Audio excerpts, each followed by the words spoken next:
future in thy hands. United,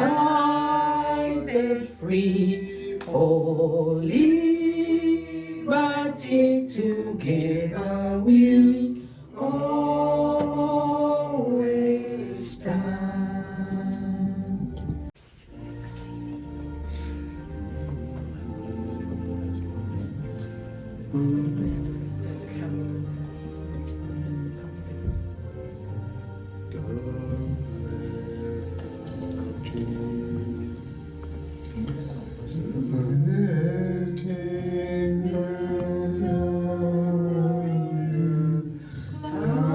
We are glorious, long to reign over us, God save the King.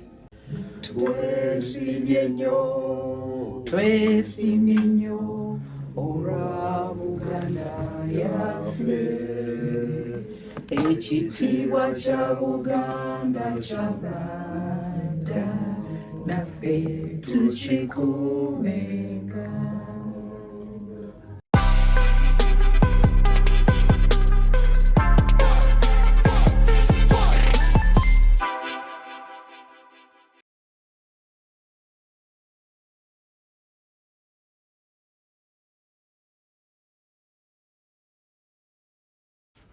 Have a word of prayer to open.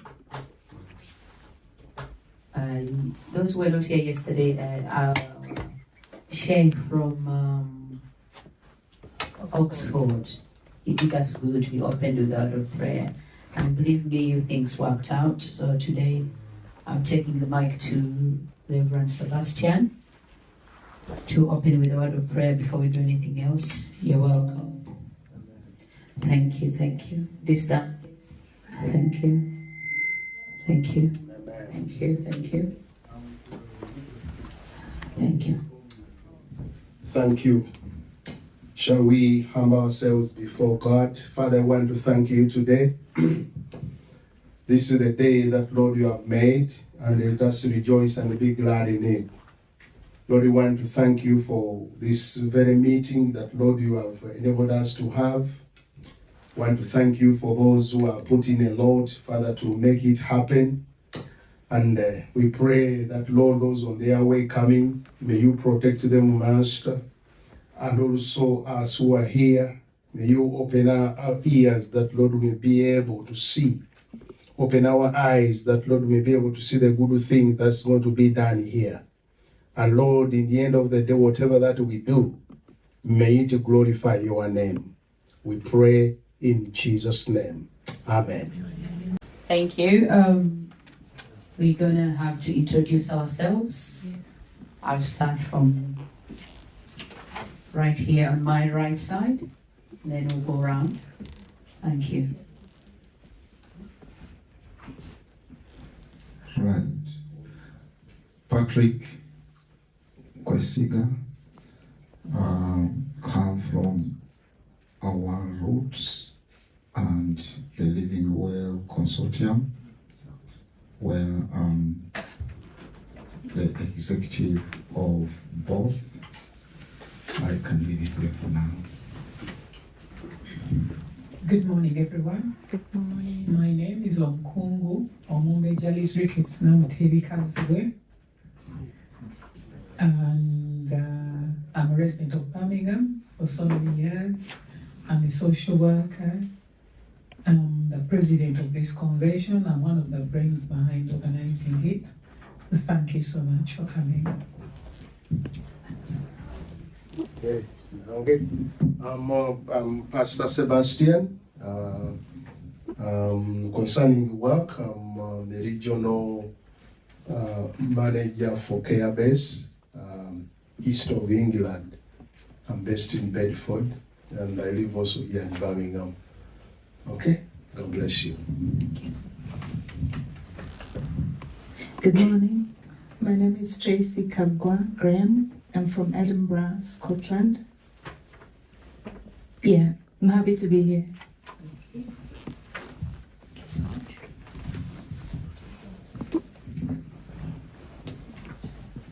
Good morning, everyone. Julia Namawanda. I live in Birmingham. Good morning, everyone. My name is Mohammed Jordan. I live in Birmingham.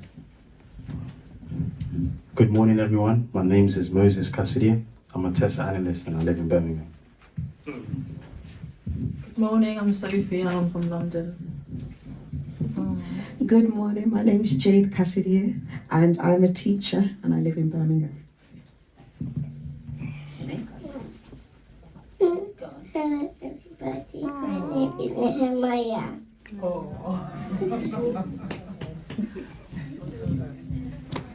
Good morning, everyone. My name is Walter Manga. I work at Birmingham Airport.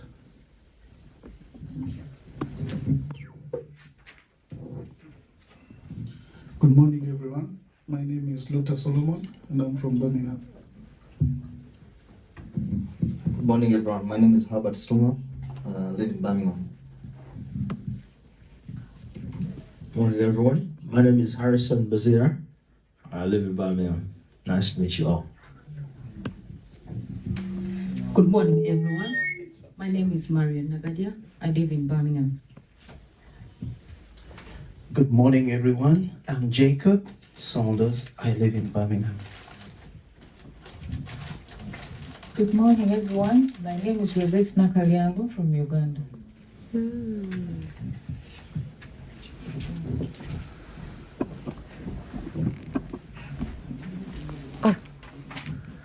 Good morning, everyone. I'm Ruth Kalibala Bwanika. I'm from Uganda. Can you please come introduce yourself? Thank you. Please come in.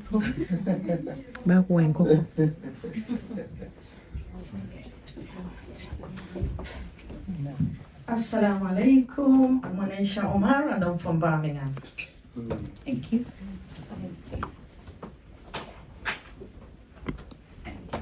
Hi, ladies and gentlemen. My name is Francis, and I work with LEMFI. Most of us must have seen me out there. Basically, on a nutshell, LEMFI is a Pan-African Fintech organization set up to ease the means by which we do our transactions both home and abroad. Nowadays, you don't need any hassle for you to send your money or receive money anywhere in the world, wherever place you are. So LMP makes this very seamless for you. Just by a tap of your finger on your phone, on the app, you've done your transaction, you go hassle free. Like within seconds, you're done. So this is basically what we're here to bring to you. And by the special grace of God, we are partnering with this event to bring this to you. And we hope to do more in the coming future, right? So to encourage us, and we encourage us as well to get on board on the LEMFI. You can just go to your Play Store or your App Store, type LEMFI, download the app. We have a reference code for this event. So you just put your reference code. If you can meet me outside, I'll give you reference code, you put it there so that by the time you do your first transaction of £50 and above, we just appreciate you and say thank you with the £10 back to say thank you for using the application. And we hope to have you on board. I have a little gift for anyone that is downloading it. Outside here, you can meet me. Once again, my name is Francis. Thank you for giving me the opportunity. Thank you, Francis. I was going to call you back to say something, but I'll call you. That's fine. Ladies and gentlemen, that's Francis, one of our sponsors. I'm going to call in Mr. Patrick Kwesiga to give us more details about this convention, I believe. Yeah, in a small nutshell. Welcome. Yeah, thank you, Madam Speaker. See you, Sylvia Saunders Narongo. And distinguished attendees today, protocol observed, everyone respected. I stand here as the first chair organizer of this convention when it first started about 3-4 years ago. And it was started to bring together Ugandans and Burmese, people in Birmingham, but indeed, whoever is interested in investment and development of themselves and the places they relate to, which are Birmingham or diaspora, so it's used Birmingham as the pinnacle because it is called Birmingham Uganda Investment Convention, and Uganda to have knowledge base and pull together, aspire each other, motivate each other to think development and liberate ourselves from the bondage of one, not knowing, but two, constantly being in work that at times we are not happy in, but because we have got nothing to do other than being imprisoned there, if I may put it that way. But of course, we are not saying if you're working elsewhere and you're enjoying your work, you move away. But nonetheless, your enjoyment of your work notwithstanding, you are still able to invest. Invest doesn't mean you are constantly in it. There are so many of us that have got investments in various areas of work, but we are not permanently sitting there. So we open up minds, we open up, or we support the opening up, or we motivate, as I said, we aspire, and we help those aspirations to open up minds that will make you able to think investment. And our kind of constant themes have been in real estate, health and social care, the performing arts, and related industries or areas of work. But of course, that's not the only thing that, or only things that the Birmingham Uganda Investment Convention will be interested in. We'll always go with what is on or what is known as emerging trends. For example, we can decide to talk about AI and investment. Yeah, that is the new kind of norm, artificial intelligence and investment. So could be things like note-taking, could be things like interpretation, could be things like application tools. So we could as well come up with that time allowing, which we call emerging trends. And of course, Liz Ricketts Namtevi will be talking at some point, is the brain behind this, and she's the person that pulled us all together into supporting these discussions as we are here. We meet every year, and we, of course, plan behind the scenes to do this. And when we are called upon, we all rise up and are able to help and support these discussions. I want to end by saying that we don't, as organizers or people that have been assembled together, we don't necessarily own all the knowledge in investment on Birmingham and Uganda and diaspora, but we motivate, we fellowship together, and we start the process of discussion, and then you or everyone involved, you come with all the good ideas that you have, and we start personalizing things and stimulate investment, growth, development, and working together. And on that opening remarks, I wish to welcome you to this convention 2025 and wish you all the best as we stay and we engage. You'll hear more from me in some other capacity. Thank you. A round of applause for Mr. Kwesiga, everyone. Thank you. Let's clap our hands for that. Thank you. Uncle Patrick, Mr. Patrick, as we call you, got different titles. For that, as you've seen, ladies and gentlemen, walking in, we have a few staff out there, a few banners.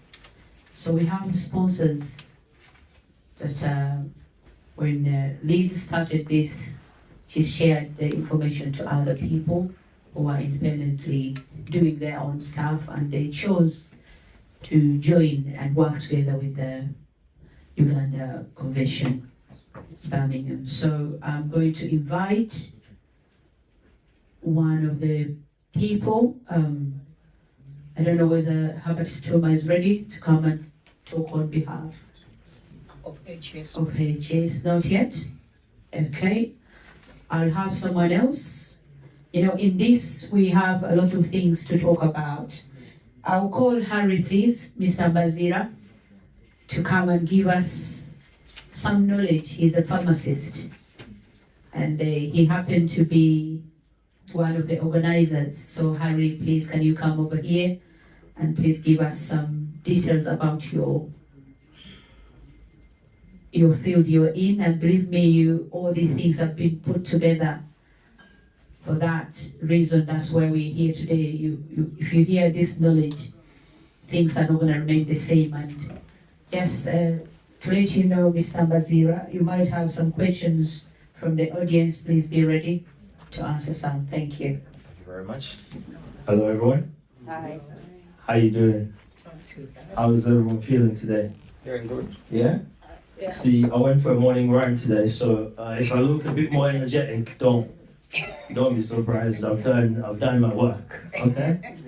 Yeah? So how's everyone feeling today? Yeah? How's everyone feeling today? Yeah? Don't worry about anything. Today is going to be a beautiful day. Okay? Right? So, my name is Harrison Bazira, and I'm essentially a pharmacist by trade. That's how I pay my bills at the moment. But I also like what I do. I realized recently, I complain a lot about my job, and just because, the more experience you get, the more you realize that things could be better. So I don't complain because I'm unhappy. I complain because I know there's things to do better, and that comes with the trade. But anyway, when I'm asked to come and speak about what I do, I always wonder, what should I speak about, because I don't want to bore you about the ins and outs, So essentially, I work in hospital. I'm a renal pharmacist. I've specialized in renal medicine. Anyone know what renal means? Yeah. Anyone? Yeah. Yeah. Yeah, it's to do with the functions of the kidney and related organs like bladder. So. Thank you very much, Uncle Patrick. So that's correct. Essentially, renal pharmacy has to do with kidneys, but essentially, what's it? Dialysis. There you go. So when you think renal function, you think dialysis as well. So essentially, by the time your kidneys fail, a lot of times, a lot of things have gone wrong already. So as basics, one of the key things that lead to kidney failure is things like high blood pressure, diabetes, and all of these things that lead to kidney failure, essentially, that you don't feel a lot of symptoms. Your blood pressure is high, a lot of times you don't really feel it until it's quite end stage. Or if you've got diabetes, you don't really feel the symptoms all the time until, things are really bad. So because people sometimes ignore things like that, and they don't take their blood pressure medication, they don't follow the orders about diabetes, usually by the time someone comes to the clinic, you tell them your kidneys are already failing, and they don't believe it because there's no symptoms to do with it until the very end. So essentially, as a pharmacist, then what I do, I try to optimize the medication to make sure it's suitable for the patient's kidney function. I try to offer lifestyle advice. I will advise doctors and nurses on how to do those things because I work in the wards. But also I'll attend clinics and then just optimize the medication for the patient, essentially. But also, get the patient ready. For example, if your kidneys fail, and we tell you that your kidneys are already failing, and there's very high chance you might end up on dialysis, then you want to prepare the patient, tell them about the changes to their medication, advise them about the possible side effects, how their life is going to change. Essentially, if you're going on dialysis, if you're having dialysis 3 times a week, you're very unlikely to travel to Uganda, if you're having dialysis, because you gotta be in the clinic 3 times a week. Yeah. So essentially, what you're telling the patient when they present with these symptoms, you tell them, please try to follow the advice we're giving you, take your medication, because when it comes to it, and you have to go on dialysis, for example, your life is going to get very restricted. Also, you got 2 types of dialysis. There's one called hemodialysis, and then where you got to go into the clinic, and then you got peritoneal dialysis where you do it yourself. But essentially, even that, if you're traveling with that, when you do travel insurance, they'll ask you if you have any chronic diseases. Again, things get very expensive. No one wants to give you insurance because, so my job essentially is to optimize patients' medication so that they don't get to that point where they need dialysis or they need a renal transplant eventually. And even getting a transplant is a problem. And because you get a transplant doesn't mean that it's going to be successful as well, because there's so many complications. So I'm the guy between the doctor and the patient. I'm the guy between the medication, before the medication gets to the patient. I review everything to make sure that the nurse is given the correct medication. There's no interactions, there's no side effects. It meets all the standards that are involved. It's a very complex job. But I always do it with a smile, because I'm a very calm guy. Yeah. Right? So yeah, essentially that's what I do. This year I just finished my prescribing course. I told you last year that when I come back, I would have finished this course. And well done. I kept my word. It's been tough going. It's been very difficult, but yeah, so I think I've passed everything, to be fair, because I did it well. So I'm going to be a pharmacist prescriber, and that means that when I attend clinics, I can just kind of adjust medications. I can discuss with the doctor, but I don't wait for them to prescribe things. I can change them myself because I'm a prescriber, once I get on the register. So I just finished doing that. I need to do my step up now to get to another banding, but I'm not rushing myself. I need time to take a break. There's no rush. Yeah. But I know where I'm going, Yeah. Slow but steady, okay? What else? So essentially that's what I've been doing, moving more into managerial roles, Personally, I don't like managing people, but it comes, the more senior you get, the less clinical you get. You get more specialized, but then you gotta manage other people, and then that comes with other things, but that's where I am at the moment. One thing that sticks out for me at the moment, to be fair, as a healthcare professional, I feel like, it's hard for us to ignore artificial intelligence, because that's where essentially, welcome guys, that's where essentially everything is going. So as I'm rattling my brains, trying to think, how do we actually involve artificial intelligence in my role? For example, if you got a patient whose kidney function is failing, maybe there's a way we can involve artificial intelligence. I think they're already doing it to kind of predict at what point, they might need dialysis or something like that. Or you use artificial intelligence to predict drug interactions, and then if they can flag up on the system and the nurse sees it, maybe unlikely the patient would have that kind of thing. So I think the future is artificial intelligence, because there's no way to ignore it. And I'm thinking in my head, how can I be the guy who's not reactive but proactive to make sure that I can, instill my knowledge and then just kind of like adapt the systems and my practice involve artificial intelligence. Because at the end of the day, as a senior pharmacist, maybe if I can do more of these inventions, I can avoid a bit of managerial stuff that I don't want. Yeah. But you can't avoid it. But I think the more senior you get as well, you want to make sure that you're actually spearheading change. So in my head, that's the way I think I can drive. I can drive my kind of like my practice, and also make them more marketable, because I don't want to stay in one trust forever. So I think it makes the interview process better if you know that you've actually contributed wherever you are, and you're not just a follower but actually a leader. I can talk forever.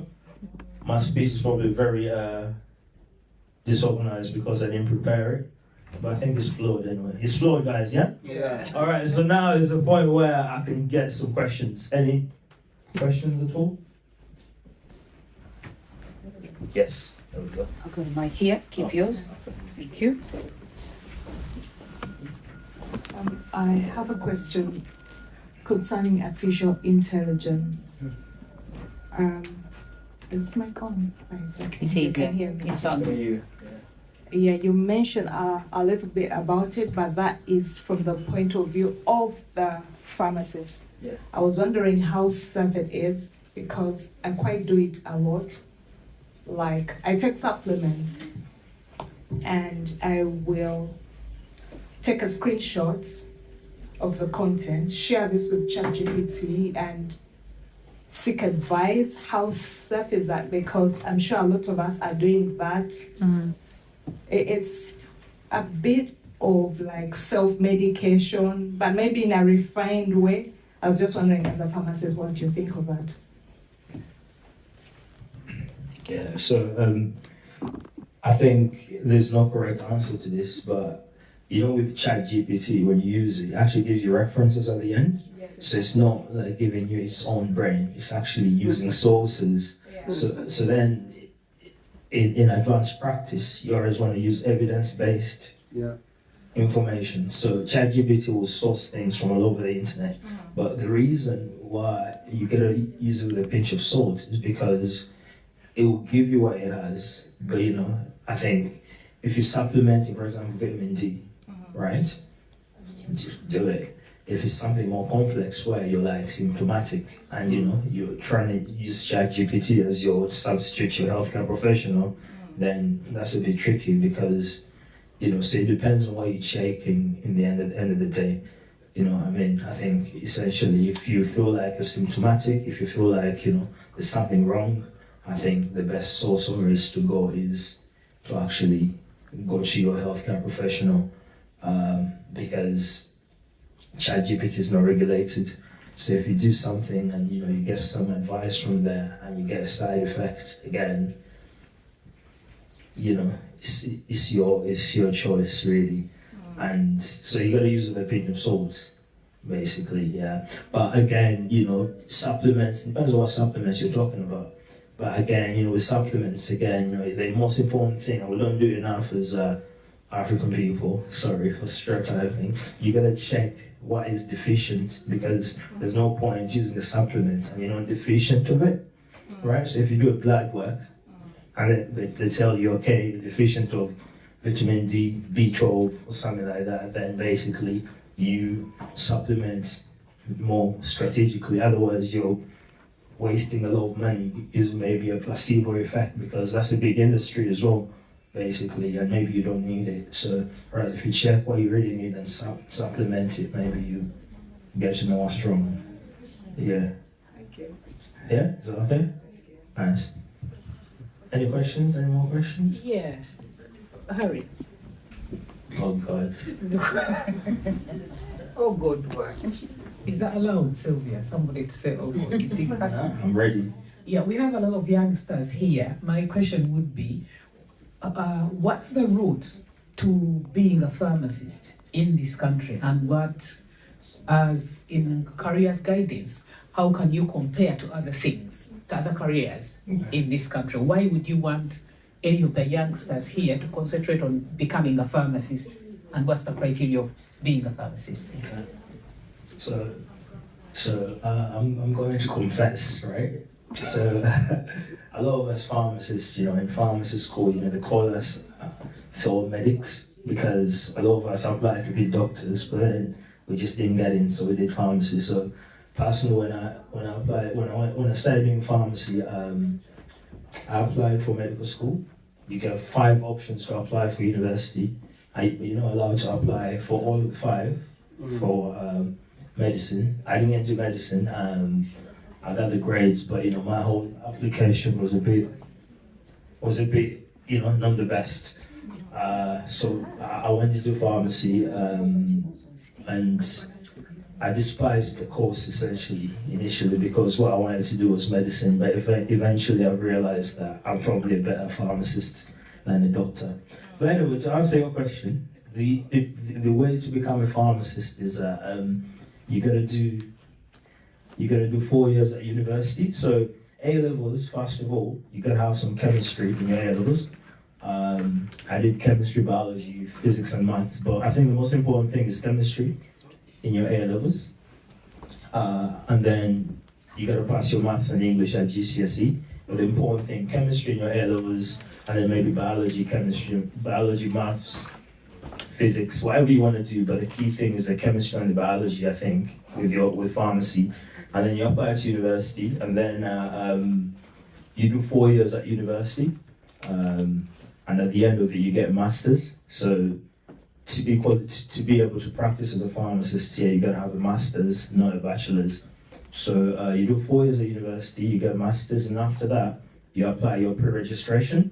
And then, so although you're a graduate, you're not yet able to practice as a pharmacist. And then you do a whole year of pre-registration. You can do pre-registration either in the community, in the hospital, or in industry like AstraZeneca, whatever you want to do, or you can split it.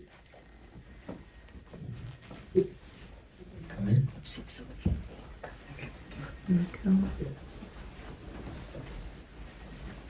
Or you can split it between different industries. So there's pharmacists now that work in GP practices. So you can split half of your training.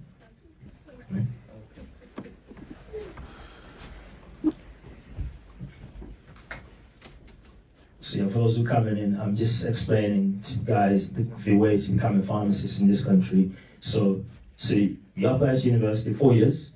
After that, you do a year of training. For your year of training, you can decide whether you want to do it in an industry, hospital, GP practices, or just the community pharmacies you see around. But back in the day, you would have to kind of like know people to get your training. Now there's a whole system called Oriel, where it's centralized. So basically, once you finish university, you rate the places you want to go to, and you do some sort of test, and then basically, based on how you do, you get your training year. So then you do that whole year of practice, and then you got this big exam at the end, right? It's called the pre-registration exam, and you get 3 chances to do this exam, basically. It's a very hard exam. You gotta know about all the medication, you gotta know about all the laws. I think that's the hard thing because you're working full time, and then you gotta come home as well and study that. And then you get 3 goals to do that exam. If you fail it 3 times, you can never practice to become a pharmacist. So that's like very important. And once you pass it, you're good. You get your registration, you register, and you're good to become a pharmacist. They've changed it now to the people practicing now. They're going to do their prescribing as part of their pre-registration year. So essentially, all the new pharmacists, I think from this year, are going to join as prescribers as well. I think they're trying to take the pressure off from the doctors. I personally find that controversial because, you're being paid the same amount of money, but, you taking more risks prescribing. And also, as a newly qualified pharmacist, I don't know why they're letting you prescribe because, you basically know things theoretically, but not practically. But we'll see how they can integrate it. But that's my opinion anyway. So, any? Yes, there is a question. Any question? That's right here. Hey, Mum. My question. Yes. My question is, as a young pharmacist, and for me it's through healthcare. I think we had a doctor yesterday. Yeah. I just wanted some advice for our youngsters. Through your experience, you've just explained, but I'm talking about job-wise, because a lot of youngsters are looking for becoming stylists, into business studies. I wish my son was here, but I always encourage youngsters, whoever is studying, to go through healthcare. For me, with my knowledge, what I know in England, you can never go wrong through healthcare. Whether you're a doctor, you're a nurse, you are even a support worker. I'm a support worker myself through mental health. But youngsters like to go and do courses which is not bad, but I'm talking about you spending 4 years in university and finishing and you have no job. My second daughter did, criminology? And she spent really 4 years, and I begged her from the beginning. I remember I went with her to Derby University, and she did the course. She spent 4 years. She went into depression after the graduation and everything. She couldn't get the job.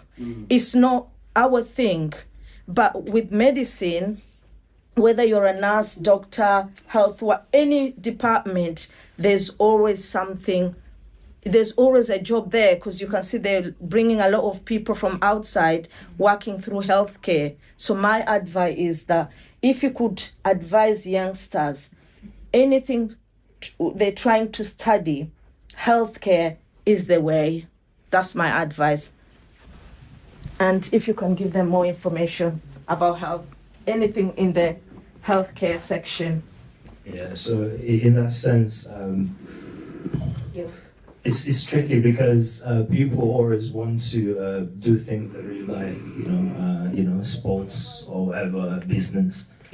Teaching. I wanted to get teacher. I don't know why, but I'm still getting the words for teaching. Apparently, I'm an amazing teacher. So essentially, what happens, right? Essentially, is I think you need to think of the paycheck as well. At the end of the day, I think it is very important, and you got to think about the progression, right? As a pharmacist, you start on a decent wage, and then every single year you kind of like get progression, and the sky is the limit. It depends on what you want to do, right? And you got to think, is it actually, what do I want to do? Do you want to prioritize, building a family? Do I want to prioritize, career progression? Of course, it's always different for women and men, because of time out, say you're having a child. But I think for the young people here, I think no matter what you do, say you do something that you like, but you got to think of the outcome. Because end of the day, the end justifies the means. You want food on the table. You want to get your own apartment. You want to travel the world. You want to do your own thing. I think as you're doing this, just think, am I going to get a job after this? And if you can get the job, you got the freedom then to go on and do what you wanted to do after, right? Whereas if you spend so much time then doing the second degree because the first one didn't work out, then you're kind of moving in circles. But in terms of business as well, like say you want to do beauty and that sort of thing, lots of pharmacists have like Botox clinics, and that you can make your own clinic after that, and employ people to do that. If you want to get into business, you can join money and make your own pharmacy. You can do travel clinics.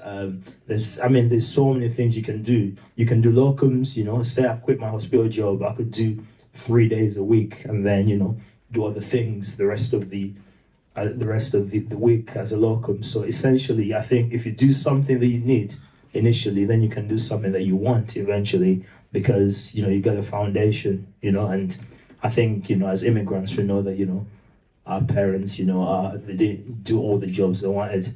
If you remember me, I used to wash cars. You remember me? I washed a few of your cars.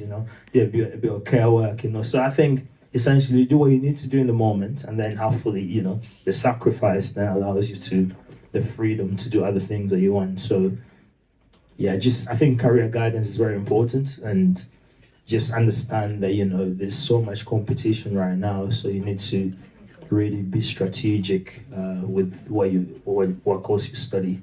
Yep. Thank you. Any more questions? Going once. Any more questions? I think that's it. Okay. Thank you so much. Thank you very much. A round of applause for Mr. Mbazira. Thank you so much. Master Mbazira, isn't it? Okay. Thank you so much. Did you get anything out of that? Yes. I can see young people with their next of kin, very busy. And sometimes, you can even ask them, what's your brother's name? They can't remember, but they can remember the games they've been playing.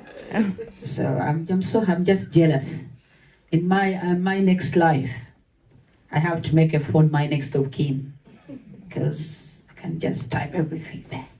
Thank you so much, Mbazira. A round of applause for him, please, ladies and gentlemen. I'm joking, use your phone the way you want, don't worry about it.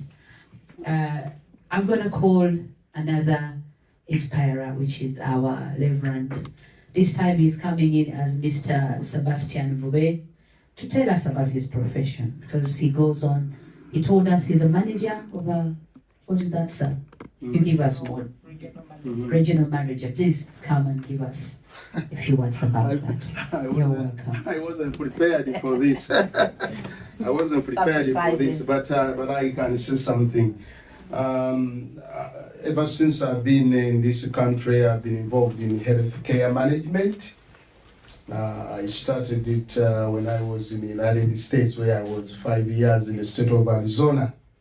And apparently I ended up doing nursing there, and I became a registered practicing whatever, nurse, as they call it over there. And then I came up here.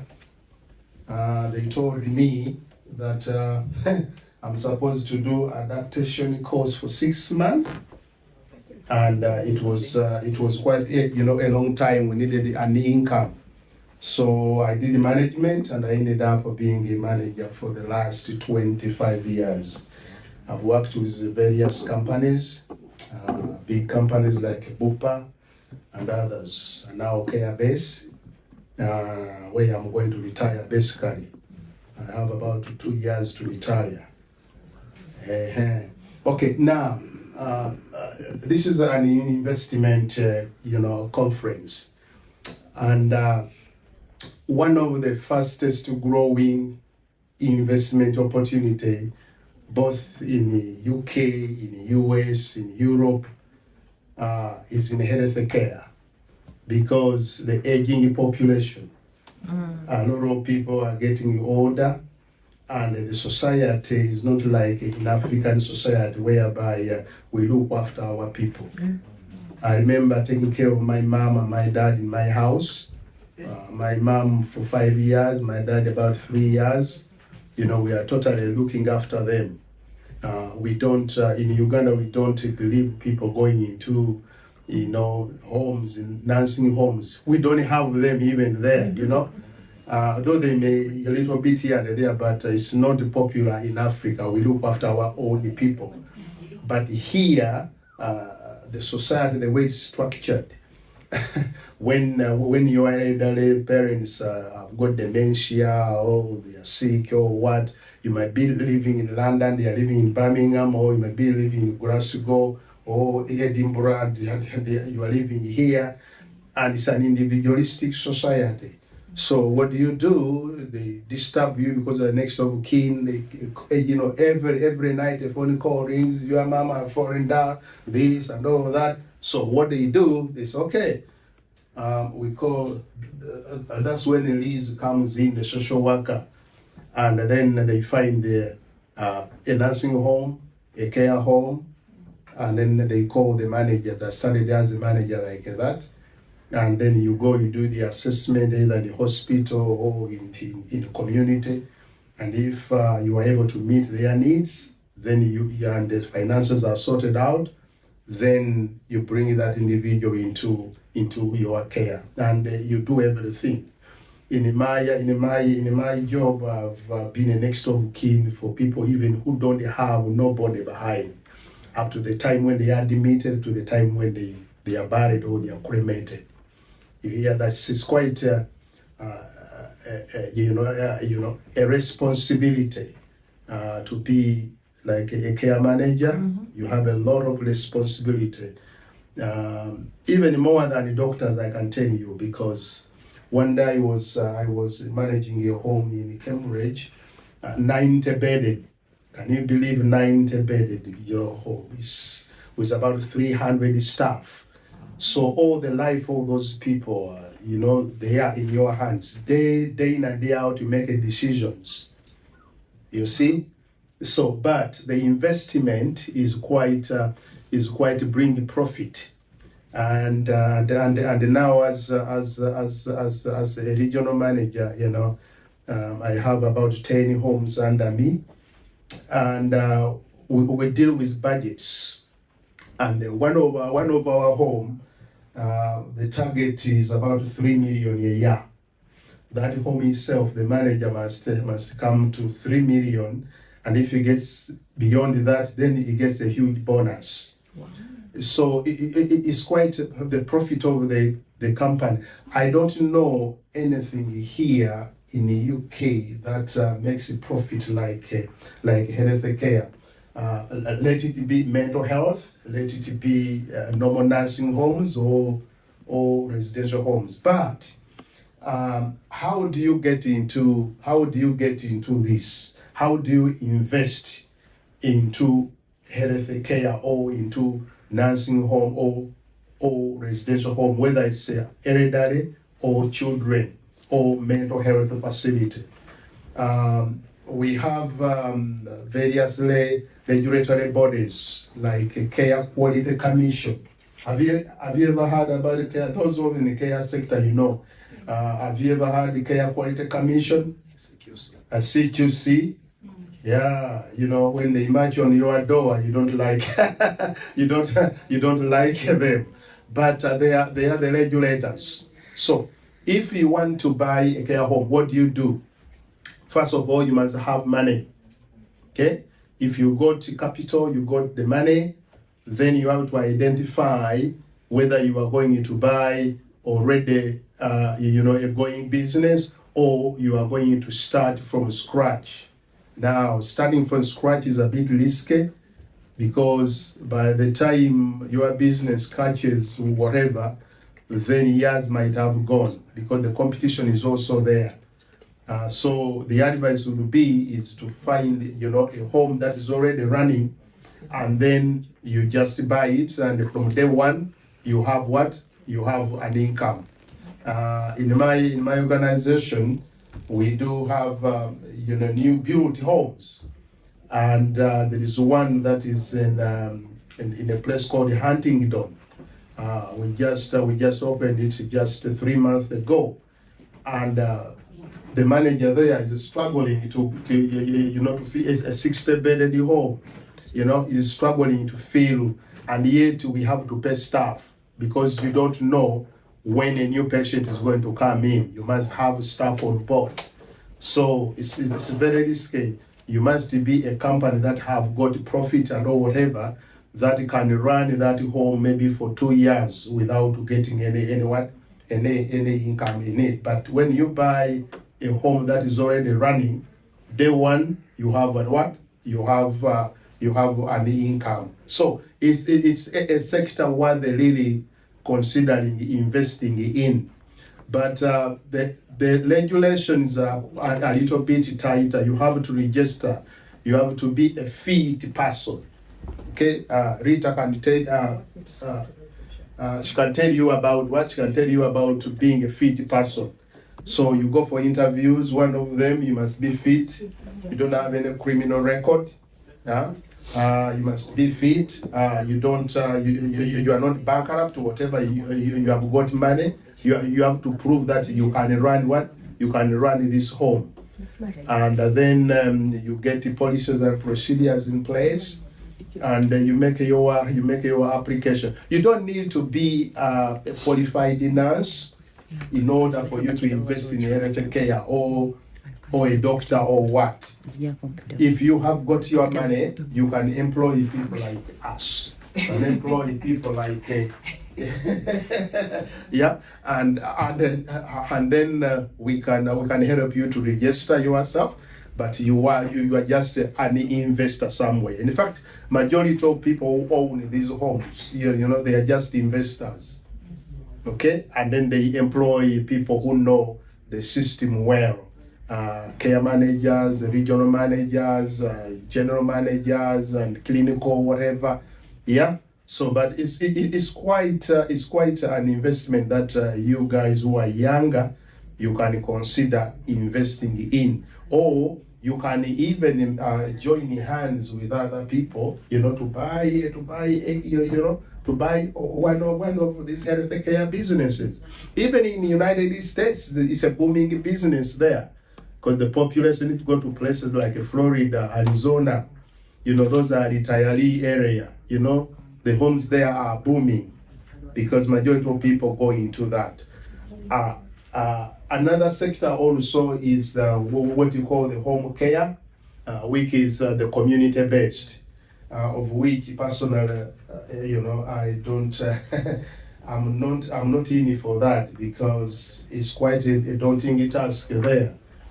You go into people's homes, you can set up a company. That's another way to start. You can set up a company, and I think Liz can know more about this, where you can set up your own company. Again, you go through CQC, you go through registration, but the registration is not as tight as it should be in nursing homes and residential homes.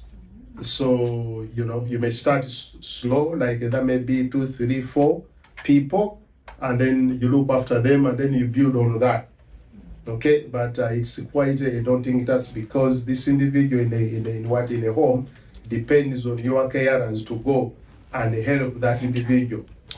So, whereas in care homes and nursing homes, even if you have staff shortages, by the virtue that people are within one place there, you can mobilize staff and you can do things than what it is in the community out there. But there are many community-based, care companies that are mushrooming all over United Kingdom, and I think these are the ones that brought a lot of care workers. You heard about this care visa that was suspended now.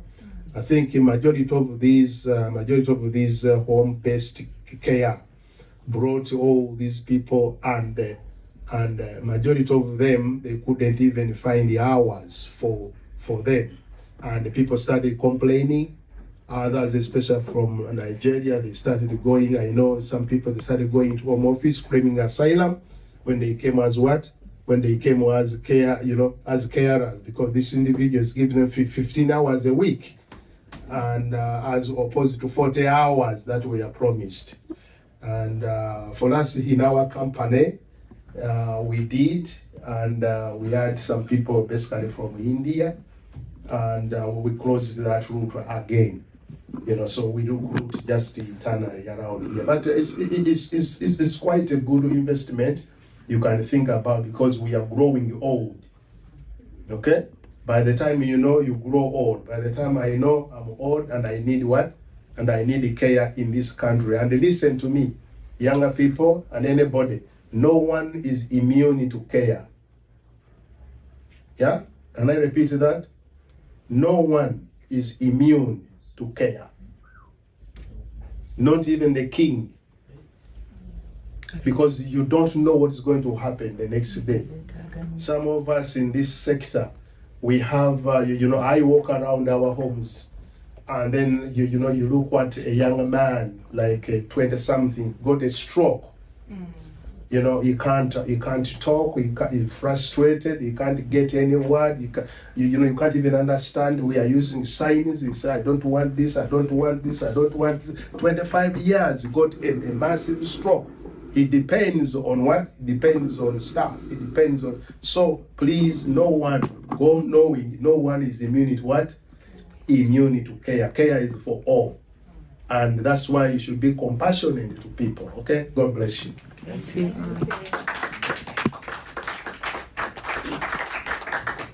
Thank you so much for that. Did you have any question for him? Anyone with a question? You're not planning to open a home care in future? Anyway, thank you. That's the question. There's a question, obviously. Yeah.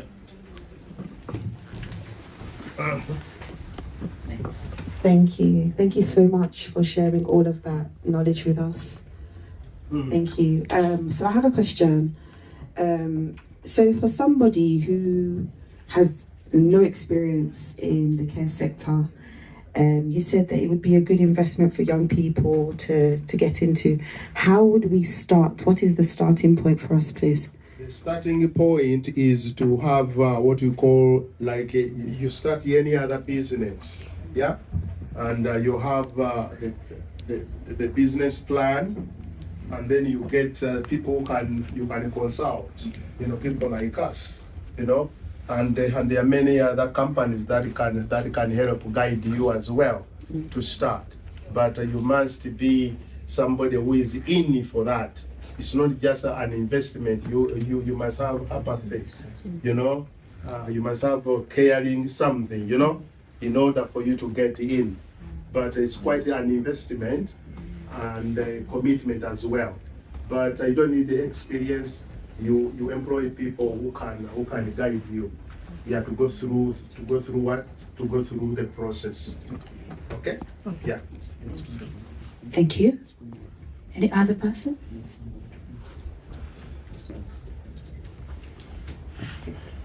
Okay, you're welcome. Those who have just arrived.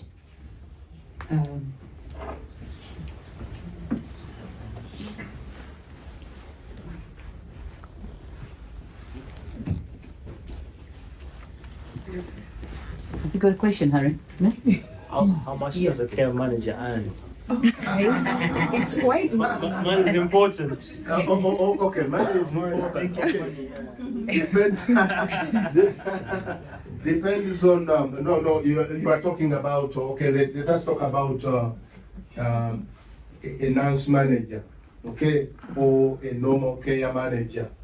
I think now the going rate now depends also the number of, in a nursing home or whatever, depending number, how many beds, a home that is 15, you cannot be paid like somebody who is running a 60-bedded home. When I was running the one in Cambridge, which is 120, yes, it could go up to £70,000 a year plus a bonus, 20% of that. Wow. Okay, but when I was running other that are lower, like whatever, maybe 21 or 30 or whatever, the amount of money is also lower. But the going rate around the average is about 35 to 45 there for a normal care home. Starting. Okay, starting. Wow. Yeah, but again, you must have experience, because when we do interviews, if you don't have that experience, then you may never get through CQC interviews. But what we do, majority, you start as like a deputy, you start like a senior, whatever, then you go on like a deputy, and then you work under whatever, and then from there, the company can promote you to a manager's level. But if you look at the news around, and the salary is quite good. But again, it's not a simple job. It's a stressful job, I must say. I must be honest. Yeah, you are dealing with society, you are dealing with people. Families, sometimes they are expecting you to do the impossible. What they couldn't do, they are expecting you to do it. Yes. You see, and they come in with all kinds of all sorts of things. Some of them want a one-to-one care, which homes cannot provide. But they failed at home, and they want you, so it's quite, that's why you see managers don't stay in one place. They move on. Yeah, I have one who attended in the resignation. 6 months ago, we employed this person, and he's moving on. Because the work is so stressful. He can't stomach people coming, abusing him and all whatever, all that stuff. So you must have the stamina as well. And especially those homes that that are looking after people who have got severe dementia. You know, they expecting you to do the impossible, which is, okay? But the money is good, sir. Okay? Thank you for that. Harrison, are you happy with that? A question, okay. We forgot to ask you how much the pharmacist earned. Of course, yeah. We have to say something about it. My question or how much pharmacists earn? Both. Yeah. Oh, it depends. Yes, as a trainee pharmacist, in your training year in hospital, you're starting around, I think 30,000 or something like that, 20,000, and then as a band 6, you're on like 37,000, and then band 7, 43,000 in the first year, and then you get 50,000, and then band 8. Band 7 is 46,000. What's the highest band? 46,000 is going up now, and then so band 7 second year you get 50,000, then band 8 you start on 53,000, and then you just keep going up every year, and then the highest, if you ask, as a principal pharmacist, you earn around 100,000. So it all goes up over time, yeah. So where do you fall? What's that? Where do you fall? Where do I fall? Well, it doesn't matter. So my job was band 7 to 8 step up. So after doing my prescribing, which I've finished now, I'm going to be a band 8. Yeah. So yeah, slow but steady. Oh, what you guys? You motivated with the younger people. All right. Yeah. I'm not buying anyone lunch, okay? But yeah, in terms of my question is that, so essentially, you know, old people, not older people, and as you say, people dependent on care in care homes, the main way of treatment, obviously, apart from anything else, is medical treatment. Yeah. And basically, one of the reasons CQC fails a lot of care places because of medication management. And first question, did you get a pharmacist who comes and screens patients' medication, anything like that? Do you have a company that does blister packs, for example? Is there someone who looks over, manages medication for the patients? Because obviously this is very important, because I know as a pharmacist, when patients are admitted to the hospital, then you get a few problems sometimes if the story about whether the patient has been having the medication, you look at the MAR chart, and sometimes it doesn't match the records. So who overlooks this, and is there a space, if you think about investments, there's space or an industry where there's a care home pharmacist? Say you manage, I don't know how many care homes, is that a space for a pharmacist who makes, for example, visits to make sure, to reconcile the medication, to make sure that things are up to date, or does that happen all the time? Yeah, we do. Currently, our homes, we do have a contract with Boots. Yeah, Boots do supply all our homes. The homes that are under me, they are done by Boots. And we do it online now. But to answer your question about medication management, yes, it's a big problem. We do a lot of audits around that area, and the CQC knows it. That's a real failure across the board, whether somebody is a normal carer or somebody is a nurse. In fact, nurses are more worse than even senior carers in making medication errors. But that's an area we do a lot of audits. In my region there, we do it every month.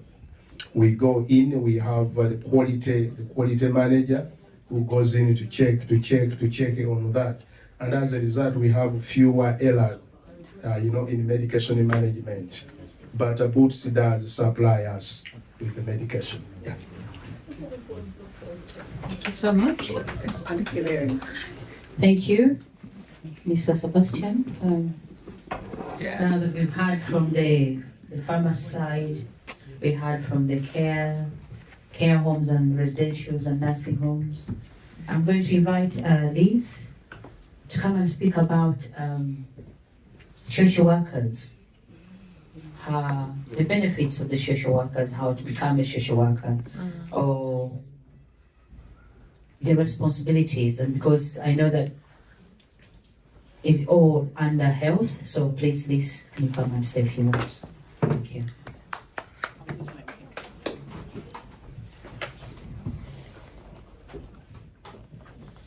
Good afternoon, good morning. Good afternoon, everyone.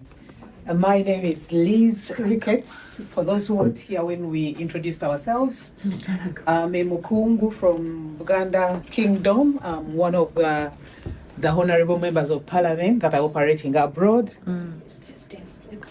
And I told you yesterday, sorry, for those who were here yesterday, I have a problem. I pace a lot when I'm talking. I demonstrate a lot when I'm talking. So if it irritates you, personally, it irritates me when somebody's pacing up and down. It gives me a headache and a nausea. So if I cause that to you, please just tap. When you see me tap where I can see, I remember. And it takes me a lot of time to remember myself when I'm speaking because I tend to be very fast and I don't even listen to myself. Use this, please. So hopefully I can see everyone everywhere. But if I'm pacing too much, you can just show me or illustrating too much because I know how it feels. I know the feeling, but I can't avoid doing it. I'm so sorry for that. So I was telling you before someone told me something. My name is Elizabeth. I just wanted to make that very clear. Now, I will then talk about quickly, in the interest of time, about our roots.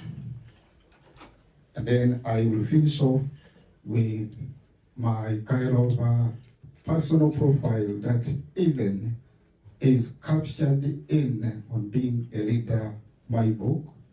That is for everyone to buy and read if they want to compare and probably learn one or two things, or validate themselves, or even challenge my thinking. It is good. Okay. Our roots.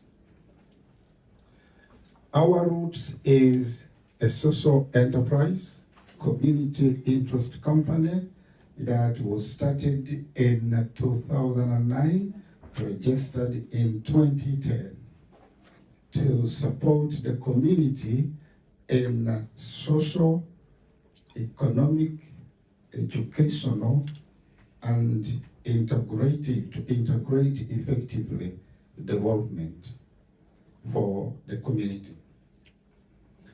And that is the founding arm of our roots.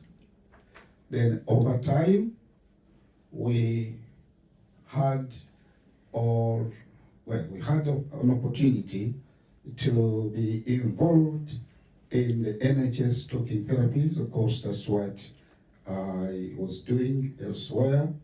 So we started on NHS talking therapies that we call the professional arm. So Monday to Friday, predominantly, we deliver the NHS talking therapies. Call it counseling, or